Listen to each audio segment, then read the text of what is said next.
आदरणीय हमारे सभी प्रवासी भाई, वासी, प्रवासी, अप्रवासी, सम्मान सुरक्षा के लिए जो लोग हम लोग कदम उठाए हैं। सबसे पहले हम डॉक्टर अजय तिवारी जी, जो हमारे राष्ट्रीय अध्यक्ष हैं, उनकी सोच और प्रवासियों की चिंता रखते हुए आज से लगभग 10 साल पहले चिंता किए थे और उन्होंने करके दिखाया।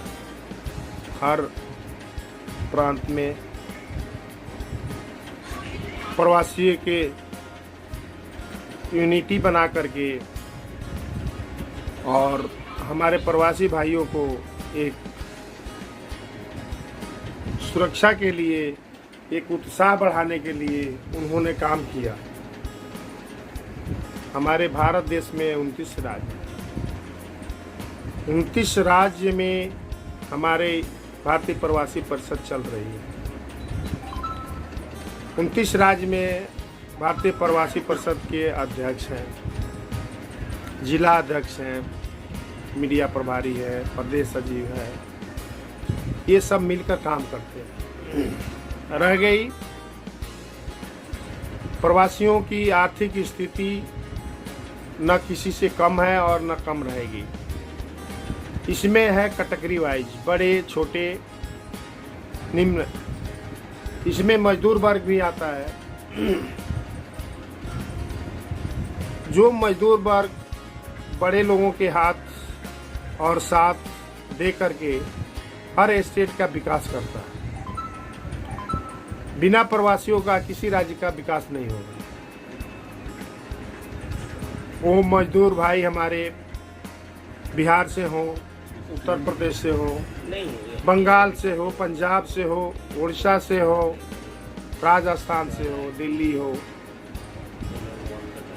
एमपी, असम, त्रिपुरा, नागालैंड, महाराष्ट्र, तमिलनाडु, आंध्रा आदि। लेकिन सब प्रवासी हम एक हैं और हम लोग एक होकर रहेंगे। हमारा भारत भी बहुत शक्तिशाली बनेगा। विदेशी कंपनियां, विदेशी एनजीओ बहुत चल रहा है जो कि भारत की शक्ति को कम करना चाह रहा है। लेकिन इस बात पर हम लोग पीछे छोड़ करके बहुत आगे बढ़ गए हैं। हमारे भारत के माननीय प्रधानमंत्री श्री नरेंद्र मोदी जी आज जो अपनी एकता और ताकत दिखाए हैं कि पूरा विश्व उनका सम्मान कर रहा है। ये सम्मान हमारे प्रवासियों के चलते ही हो रहा है। ऐसी कुछ बातें नहीं है कि हमारे बिना प्रवासियों से किसी प्रदेश का उत्थान हो जाए। इसलिए प्रवासियों की पहली सुरक्षा कोई भी सरकार हो देनी पड़ेगी। वो कांग्रेस की हो, वो आम पार्टी की हो, समाजवादी पार्टी हो, जेडीयू हो, भारतीय जनता पार्टी हो आदि। इसलिए सभी पॉलिटिकल पार्टी को चाहिए कि प्रवासियों की फर्स्ट सुरक्षा प्रवासियों को दी जाए। प्रवासी अपने पूरे फैमिली, हित, रिश्तेदार को छोड़ करके दूसरे प्रांत में आते हैं काम करने के लिए। अपने फैमिली को भूल जाते हैं, अपने परिवार को भूल जाते हैं, अपने हित रिश्तेदार को भूल करके यहाँ काम करते हैं। अगर उनको कोई कष्ट हो तो ईश्वर भी माफ नहीं करेंगे।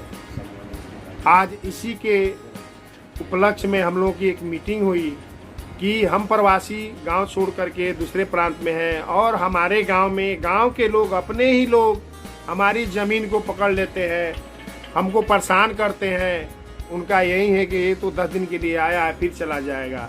इससे कैसे निपटे जाएगा, इस पर भी हम लोग विचार किए और एक दूसरे का सहयोग करने के लिए वचनबद्ध हुए। हमारे राष्ट्रीय अध्यक्ष डॉक्टर अजय तिवारी जी हर जगह अपना समय योगदान दे रहे हैं। कहीं भी किसी प्रकार का सुनते हैं तो सहयोग के लिए खड़ा हो जाते हैं। हम लोगों का फर्ज बनता है कि हम उनके एक सिपाही हैं, उनके कहे हुए कार्य पर चलेंगे, बनाए हुए संविधान पर चल रहे हैं और पूरे भारत में प्रवासियों को हम जागरूक करने की कोशिश कर रहे हैं कि आप लोग जागो, अपनी शक्ति को पहचानो। हम लोगों के बिना किसी की सरकार नहीं बनेगी और कोई सरकार चलेगी नहीं। इसलिए और हम लोगों की जो समान सुरक्षा दें, हम उसी को वोट करें और अच्छे व्यक्ति को जिता करके चीफ मिनिस्टर बनाए, प्रधानमंत्री बनाए। तो इसलिए ये हमारी क्वालिटी होगी, हमारी गुणवत्ता होगी। इसलिए हम लोग इस बात पर विचार करके एक साथ रहे और एक साथ जुट करके सबको सब सम्मति से इस पर विचार करें और सबका सहयोग करें। जय हिंद, जय भारत।